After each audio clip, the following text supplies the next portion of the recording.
बहुत झूठ बोला, जबकि वो न 3 में थे न 13 में थे। जब मेरी क्या डील हुआ, ये डील सिर्फ 2 लोगों को पता है, एक सनब मल्ला को पता है और एक देश के गृह मंत्री श्री अमित शाह जी को ही पता है कि बंद कमरे में क्या डील हुआ। यहाँ तक कमरे के बाहर भी रहने का सौभाग्य संजय जायसवाल जी को प्राप्त नहीं हुआ था, क्योंकि कमरे के बाहर भी खड़ा होकर कान लगा के सुने। आज उत्तर प्रदेश में तो जेडीयू भी चुनाव लड़े, लेकिन उनके सामने में तो आपने कुछ नहीं बात रखा, लेकिन मुकेश सहनी को आपने टारगेट किया, मुकेश सहनी को आपने कमजोर करने का कोशिश किया है। जब गरीब पिछड़ा दलित का बेटा आगे बढ़ने का काम किया, आगे अपने लोगों को आगे बढ़ाने का काम किया, तो उनके साथ हमेशा ऐसे होते रहा। आपने अभी हाल फिलहाल में आपने देखा कि चिराग पासवान जी का पार्टी किस तरीके से तोड़ा गया, परिवार में फूट डाला गया, लेकिन क्या हुआ? आज देखिए लालू जी ने इतना अच्छा काम करने के बाद भी आज जेल में है। तो ये सब संसार का एक पार्ट है, ये होते रहेगा, इसके लिए हमें घबराने की आवश्यकता नहीं है। तो ये बात को स्पष्ट माननीय गृह मंत्री जी कर देंगे तो ये बात को मैं भी सत्य मान लूँगा। इस बात को गृह मंत्री जी को जिस तरीके से संजय जायसवाल जी बोले हैं या अन्य नेता बोल रहे हैं, वही बात को गृह मंत्री जी अगर सामने आके मीडिया के सामने बोल देंगे तो इस बात को 100% सच मान लूँगा और इसके आगे एक भी शब्द नहीं बोलूँगा। डील क्या हुआ वो मुझे पता है, वो डील को अगर मैं इस जगह सार्वजनिक कर दूंगा तो मुझे लगता है कि देश के लिए अच्छा नहीं होगा। तो इसलिए वो डील को हम यहाँ पे नहीं बोलेंगे तो वही ज़्यादा अच्छा होगा। हम अपने रास्ते चलेंगे और उनको लगता है कि ऐसा डील हुआ तो वो सामने से गृह मंत्री जी ही बीच में थे, वो उनको आके बोलना चाहिए। अरे हम लोग तो पंगा लेने वाले ही लोग हैं, उस कुल खानदान से आते हैं कि हमारे लोग, हमारे पूर्वज श्री रामचंद्र जी को नैया पार लगा दिए हैं और हम अपने नैया को किसी और के भरोसे नहीं छोड़ने वाले। चलिए, सबसे पहले आप सभी को बहुत बहुत धन्यवाद कि आप लोग इतने सुबह में आए हैं। एक गरीब पिछड़ा का बेटा को आवाज़ को पूरी दुनिया तक सुनाने के लिए, इसलिए विशेष तौर पे आपको धन्यवाद देता हूँ मैं। साथ ही जो कल तक हमारे विधायक थे उनको भी शुभकामना देते हैं कि वो कल तक हमारे साथ थे, वो फिर अपने निर्णय बदले हैं, वो जहाँ पे भी गए हैं उनको शुभकामना है। उसके साथ साथ भारतीय जनता पार्टी को भी शुभकामना देते हैं कि 74 विधायक बनाने में सनब मल्ला का योगदान था और हम लोगों ने मिलकर उनके 74 विधायक बनाए और उसके बावजूद भी बिहार में 2 नंबर की पार्टी बनी और उसके बाद हमारे 3 विधायक मिलाने के बाद वो अभी 77 हो गए और बिहार का 1 नंबर का पार्टी हो गए, बड़ी पार्टी बन गए। जो पार्टी देश का, दुनिया का सबसे बड़ा पार्टी, वो पार्टी कहीं ना कहीं एक अति पिछड़ा का बेटा, मल्ला का बेटा के सहयोग से 74 पहुंचे और 74 से 77 पहुंचे। और इसके लिए मैं विशेष तौर पे भारतीय जनता पार्टी को बधाई देता हूं कि आप बिहार के सबसे बड़े पार्टी आप बने हैं, इसके लिए बधाई देता हूं। और विशेष तौर पे बिहार में भारतीय जनता पार्टी के प्रदेश अध्यक्ष संजय जायसवाल जी को भी बधाई देता हूं कि आपने बहुत ही अच्छा काम किया है। लेकिन मैंने कल उनका प्रेस कॉन्फ्रेंस सुना, उन्होंने बहुत ही, जो बात उनको नहीं बोलना था उन्होंने बोला, बहुत झूठ बोला, जबकि वो न 3 में थे न 13 में थे। जब मेरी क्या डील हुआ, ये डील सिर्फ 2 लोगों को पता है, एक सनब मल्ला को पता है और एक देश के गृह मंत्री श्री अमित शाह जी को ही पता है कि बंद कमरे में क्या डील हुआ। यहाँ तक कमरे के बाहर भी रहने का सौभाग्य संजय जायसवाल जी को प्राप्त नहीं हुआ था, क्योंकि कमरे के बाहर भी खड़ा होकर कान लगा के सुने। और बिहार में किसी भी नेता को ये सौभाग्य प्राप्त नहीं हुआ। हाँ, कुछ जानकारी नित्यानंद राय जी को या हमारे मंगल पांडे जी को थे कि किस तरीके से दिल्ली में क्या बात हो रहा है, ये जानकारी उनको थे। तो इसलिए वो क्या डील हुआ, इतना झूठ फैलाने का आवश्यकता उनको नहीं था। उन्होंने तो विनर बन गया, 3 विधायक को लेकर बिहार का सबसे बड़ा पार्टी बन ही गया, तो उनको झूठ बोलने की क्या आवश्यकता है। तो इसके लिए मैं भारतीय जनता पार्टी को भी शुभकामना देता हूं, हमारे विधायक जो गए हैं उनको भी शुभकामना देता हूं और मैं आपको बता दूं कि मैं 18 साल की उम्र से मैं संघर्ष कर रहा हूं। अपनी ज़िंदगी को बेहतर बनाने के लिए मैं मेहनत कर रहा था, मजदूरी कर रहा था। एक दिन में 30 रुपया मैं कमाता था, महीने का 900 रुपया महीने का मैं कमाता था। और ये हम अपनी ज़िंदगी में संघर्ष करके मुंबई जैसे शहर में, जहाँ पे रहने के लिए घर नहीं था, जहाँ पे अपने आप को फ्रेश होने के लिए जगह नहीं था, पब्लिक शौचालय में जाना पड़ता था, ऐसी ज़िंदगी मैंने जिया है। फुटपाथ पे मैंने खाना खाया है, फुटपाथ पे अपनी ज़िंदगी को बिताया है। और वहीं से हमने संघर्ष करके मुंबई जैसे शहर में भी अपने एक अच्छा मुकाम मैंने बनाया। और उसके बाद बिहार में मैं आया, अपने लोगों का हक अधिकार के लिए मैंने देखा कि हजारों समस्या है, जहाँ हजारों समस्या वहीं पे मेरा भी जन्म हुआ था। लेकिन मैंने सोचा कि हमारे अपने लोगों के लिए बेहतर कुछ करें, और मैंने मुंबई के ऐशोआराम की ज़िंदगी को छोड़कर बिहार में आया। आपने देखा कि कितना मैंने संघर्ष किया, कितनी मैंने लड़ाई लड़ा, लाठी डंडा खाया, 7 दिन तक अनशन पर बैठा। जितना मुझे मेहनत करना था मैंने किया, और मेहनत करने के बाद 2020 में अच्छी तरीके से एक मुकाम मिला। माननीय मुख्यमंत्री नीतीश कुमार जी के नेतृत्व में बिहार में काम करने का मौका मिला। और लोगों को ये हजम नहीं हुआ कि उन देखे कि ये व्यक्ति संघर्ष के दम पर जब हमें 11 सीट देने पे मजबूर कर सकता है, तो ये लड़का आने वाले समय में बहुत मेहनत करेगा और शायद 11 सीट पे इनकी समझौता नहीं होगा, शायद 100 पे समझौता हो। तो उन्होंने ये देखा कि इसको कैसे रोका जाए, तो उन्होंने रोकने का काम किया है। और हम तो कुछ भी हाथ में नहीं था, जीरो में था। संघर्ष करना मैंने सीखा, और संघर्ष के बदौलत मैं यहाँ पे आया हूँ। क्या मैं अपने समाज के लिए आरक्षण मांग रहा हूँ, मैं गुनाह कर रहा हूँ? क्या मैं अति पिछड़ा समाज को हक अधिकार दिलाना चाहता हूँ? जितने उनकी संख्या है उतने मैं उनको आरक्षण दिलाना चाहता हूँ, मैं क्या गुनाह कर रहा हूँ? क्या मैं कर्पूरी ठाकुर जी का सपना पूरा करना चाहता हूँ, क्या मैं गुनाह कर रहा हूँ? क्या मैं चाह रहा हूँ कि देश में जातिगत जनगणना हो, उसके लिए मैं क्या गुनाह कर रहा हूँ? तो मैं हर चीज़ में मुखर के अपनी बात को रखता था, मैं अपने काम को कर रहा था। लेकिन लोगों को लगा कि ये बड़ा हीरो हो जाएगा, काम करेंगे। कल ही हमने बेतिया में करबरा सरैया मन है 348 एकड़ का, जो 20 साल से विभाग प्रयास कर रहा था कि ये विभाग में ट्रांसफर हो जाए, लेकिन मैंने कल ही कैबिनेट से पास कराया और विभाग में हमने ट्रांसफर किया। वो मन में झील में कम से कम 10,000 परिवार का घर गुजर बसर हो सकता है, खास करके मछुआरा भाई का। तो मैं उनके लिए काम कर रहा हूँ। आज बिहार में 32,000 तालाब है, जिसमें से 15,000 तालाब से अधिक तालाब पे कब्जा हो चुका है, अतिक्रमण हो चुका है। मैं उसके लिए प्रयास हूँ, अलग से टीम बना के उसको मैं चाहता हूँ कि अतिक्रमण मुक्त कराऊँ। तो लोगों को लगता है कि ये काम करने के बाद कहीं ना कहीं इस समुदाय में हीरो बन जाएंगे। तो इसलिए लोगों ने रोकने का काम किया है, और मैं मजबूती से आगे बढ़ रहा हूँ। मेरी ज़िंदगी में तो बचपन से ही संघर्ष है। जो आज हुआ है, ऐसी बात नहीं था कि मुझे अंदाज़ा नहीं था, मुझे सब पता था कि मैं जो लड़ाई लड़ रहा हूँ उसमें कुछ भी हो सकता है। कुछ लोग चाहते हैं कि मैं ऐसा आदमी बना कर रखूँ कि जिनको मैं बोलूँ कि उठो तो उठेंगे, बोलूँगा बैठो तो बैठेंगे। तो ये पहले हुआ करता था किसी कालखंड में। समाज में कुछ ऐसे नेता था जिनको अपने आप पे भरोसा नहीं था, इसलिए वो ऐसे करते थे कि किसी के कहने पे सुनने पर उठते थे और बैठते थे। लेकिन आज मुझे भरोसा है कि बिहार ही नहीं, देश में लाखों करोड़ों निषाद का बेटा, पिछड़ा का बेटा, दलित का बेटा आज सनअप मल्ला को जानने लगा। अब मैं भी इसलिए मैं कहता हूँ गर्व से कि मैं सनअप मल्ला हूँ, पूरे देश में निषाद का बेटा हूँ, उनके हक अधिकार के लिए लड़ाई लड़ता रहूँगा। आखिरी सांस तक मैं अपने लोगों के लिए लड़ाई लड़ते रहूँगा। आप सबको पता है कि अगर मैं उनकी बात मान लेता तो शायद ये नहीं होता। आज हमने बोचहा में चुनाव लड़ने का निर्णय लिया।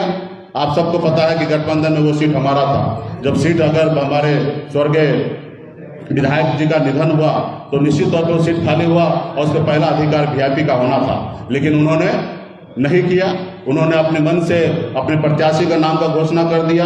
और आपने देखा कि 4 महीना उनके पार्टी के लोग किस तरीके से बेइज्जत करते रहे, उनके सांसद किस तरीके से अभद्र बात करते रहे। मैं सुनते रहा, क्योंकि मुझे वहाँ पे चुनाव लड़ना था। आज हमें लोग टारगेट कर रहे हैं कि आप उत्तर प्रदेश में चुनाव लड़े, देश के प्रधानमंत्री जी को लेके विरोध किए। तो भैया आप बताइए, मेरा जो हक अधिकार है वो मैं किससे मांगूंगा?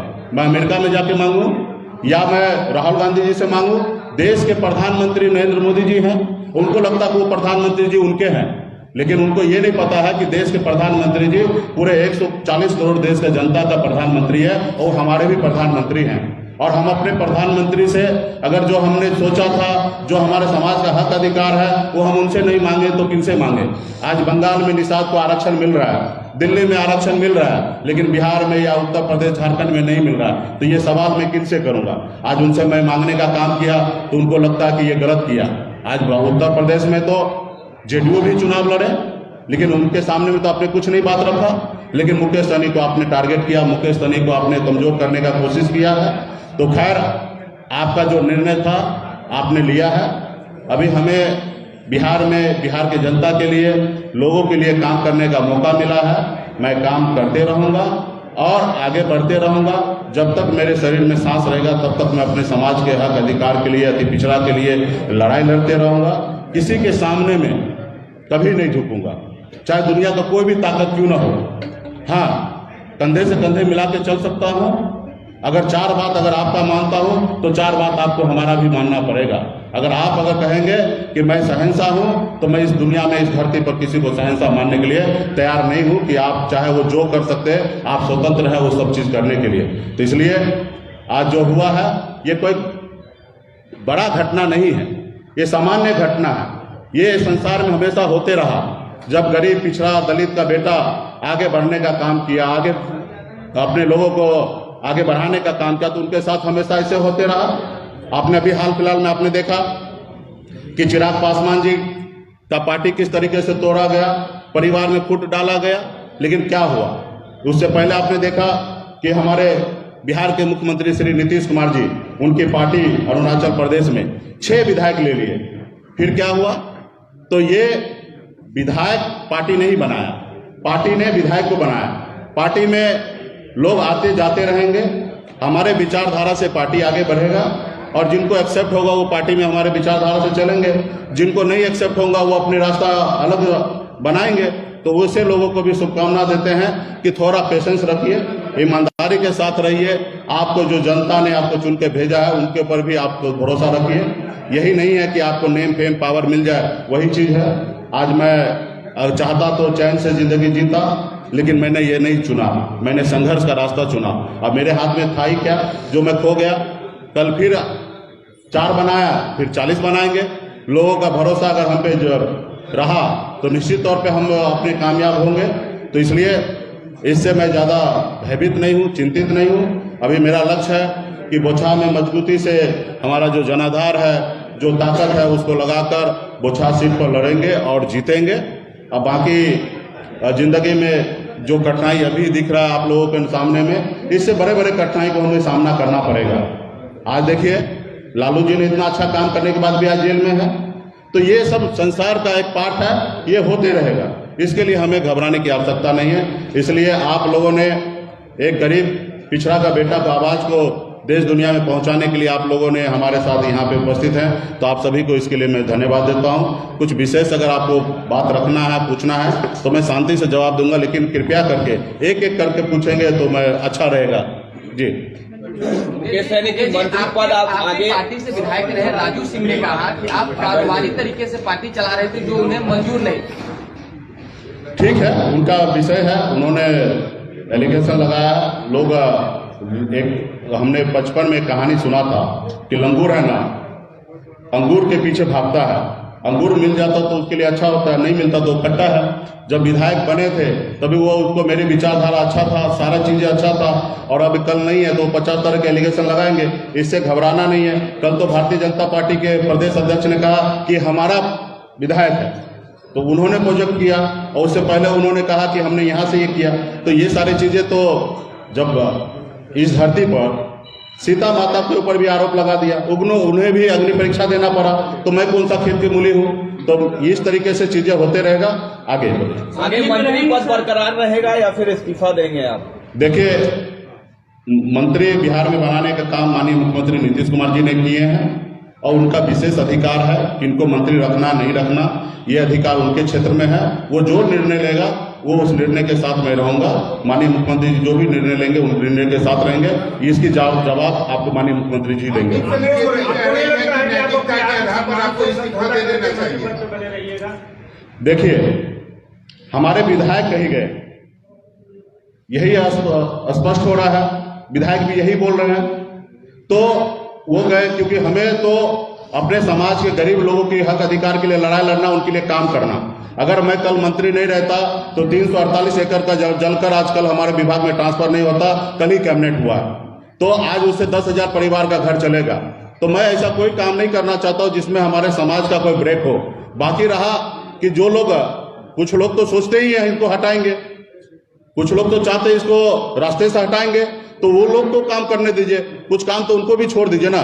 हमको जो काम है उनको हमको करने दीजिए, कुछ काम उनके ऊपर छोड़ देते हैं ना कि वो क्या करते हैं। बीजेपी की डील हुई थी आपकी कि दिल्ली में 6 महीने के बाद जब सरकार बनेगी तो आप विलय करेंगे। यही बात, मुजफ्फरपुर सांसद का यही बात हमने पहले कहा ना कि बंद कमरे में 2 ही लोग थे, गृह मंत्री जी थे और मैं था। उस बीच में जो भी डील हुआ 2 ही लोगों को पता है, और बिहार के कोई भी नेता गेट तक भी जाने का उनका ये नहीं था कि कान लगा के सुनेंगे। तो ये बात को स्पष्ट माननीय गृह मंत्री जी कर देंगे तो ये बात को मैं भी सत्य मान लूंगा। इस बात को गृह मंत्री जी को जिस तरीके से संजय जायसवाल जी बोले हैं या अन्य नेता बोल रहे हैं, वही बात को गृह मंत्री जी अगर सामने आके मीडिया के सामने बोल देंगे तो इस बात को 100% सच मान लूंगा और इसके आगे एक भी शब्द नहीं बोलूंगा। देखिए, हमारे साथ पूरे बिहार की जनता है और हमारे अपने लोग हैं, और निश्चित तौर पे सबका सिंपैथी हमारे साथ है। क्या आप हमारे साथ नहीं हैं? आप भी हमारे साथ है, इसलिए आपने एक गरीब पिछड़ा का बेटा को आवाज को पूरी दुनिया में सुनाने के लिए आप आए हैं। तो आप भी मेरे साथ हैं। वही है, कुछ लोग सामने से होंगे, कुछ लोग पीछे से होंगे, कुछ लोग घर पे से होंगे, कुछ लोग दिल में रखेंगे, यही होगा। बीजेपी के लगभग नेता ऐसा क्यों कह रहे हैं कि नैतिकता के आधार पर आपको इस्तीफा दे देना चाहिए? बीजेपी का नेता को नैतिकता के आधार पे हमें इस्तीफा दे देना चाहिए, उनके मुंह से शोभा नहीं देता है। जो व्यक्ति बिहार में सबसे बड़ा पार्टी किसी को छीन कर बनना चाहता हो, वो व्यक्ति को ये बोलने का शोभा नहीं देता है। 2 महीने बाद आप एमएलसी नहीं रहे, उसके बाद भी आप 6 महीने मंत्री रह सकते हैं। क्या जदयू और राजद की तरफ से कोई भरोसा दिलाया गया है? देखिए, राजनीति है, राजनीति में हम काम करना जानते हैं और आगे का रास्ता भी बनाना जानते हैं। आगे का रास्ता क्या होगा वो आप लोगों से छिपेगा नहीं। हम आगे काम करते रहेंगे, संघर्ष करते रहेंगे, चाहे वो 1 साल में हम अपने संघर्ष को पूरा कर ले, 2 साल में कर ले या 13 साल में कर ले, हम अपने संघर्ष के रास्ते पर रहेंगे, संघर्ष करेंगे। क्या आपको लगता है कि यूपी आपने बहुत बड़ी गलती की? नहीं, मैंने कोई गलती नहीं किया। उत्तर प्रदेश जाके, उत्तर प्रदेश में हम अपने समाज को लाखों लोगों का भरोसा मैंने जीता है। हमारे जो एजेंडा है, मुद्दा है, उसको साथ में खड़ा हूँ और उसके लिए अगर जो भी मुझे कुर्बानी देना पड़े उसके लिए मैं कोई अफसोस नहीं है। बीजेपी अब क्या किया? देखिए, एक गरीब पिछड़ा का बेटा को लोग पीठ में छुरा भोंके या सीने में खंजर भोंके, जिनको जो भोंकना है वो भोंकते रहे। हम हमारे आखिरी सांस तक हम लड़ाई लड़ते रहेंगे, अपने आखिरी सांस तक लड़ाई लड़ते रहेंगे, अपने मंजिल को प्राप्त करेंगे। संजय जायसवाल का ये कहना है कि बोचहा में जो आपकी डील हुई थी उस समय 11 सीटों की, उसमें बेबी कुमारी को आप टिकट देने वाले थे, लेकिन रातों रात आपने फैसला बदला और भाजपा उसी का बदला अभी ले रही है। संजय जायसवाल ने कल ये बात कही। ठीक है ना, हमने कहा ना कि जो भी डील हुआ वो माननीय गृह मंत्री जी को आके बोलना चाहिए। डील क्या हुआ वो मुझे पता है। वो डील को अगर मैं इस जगह सार्वजनिक कर दूंगा तो मुझे लगता है कि देश के लिए अच्छा नहीं होगा। तो इसलिए वो डील को हम यहाँ पे नहीं बोलेंगे तो वही ज्यादा अच्छा होगा। हम अपने रास्ते चलेंगे और उनको लगता है कि ऐसा डील हुआ तो वो सामने से गृह मंत्री जी ही बीच में थे, वो उनको आके बोलना चाहिए। केस कहीं टूटे हैं या मजबूत हुए? आप लोग के इधर से भी कुछ आपका मैडम सवाल बोलिए। हाँ, बीजेपी से पंगा बहुत महंगा पड़ रहा है, ऐसा लग रहा है क्या मुझे? अरे हम लोग तो पंगा लेने वाले ही लोग हैं। उस कुल खानदान से आते हैं कि हमारे लोग, हमारे पूर्वज श्री रामचंद्र जी को नैया पार लगा दिए हैं और हम अपने नैया को किसी और के भरोसे नहीं छोड़ने वाले। रहा कि हम लड़ाई लड़ने के लिए तैयार हैं किसी से भी। आपने हमारे फूलन देवी को आपने सुना होगा उनके बारे में। एक छत्र चंबल में उनका ताकत था, लोगों ने किस तरीके से उसको साइड किया, किस तरीके से अत्याचार किया। तो ये हम लोगों के साथ हमेशा ऐसे होते रहा है और मैं अपने वजूद से कभी समझौता नहीं किया है। एनडीए में रहेंगे कि नहीं सर? एनडीए में मुख्यमंत्री को बर्दाश्त करने के बाद चलिए, बहुत बहुत धन्यवाद, आप लोगों का समाप्त हो गया। धन्यवाद। लाइव बिहार यूट्यूब पर सब्सक्राइब और फेसबुक पर लाइक जरूर करें।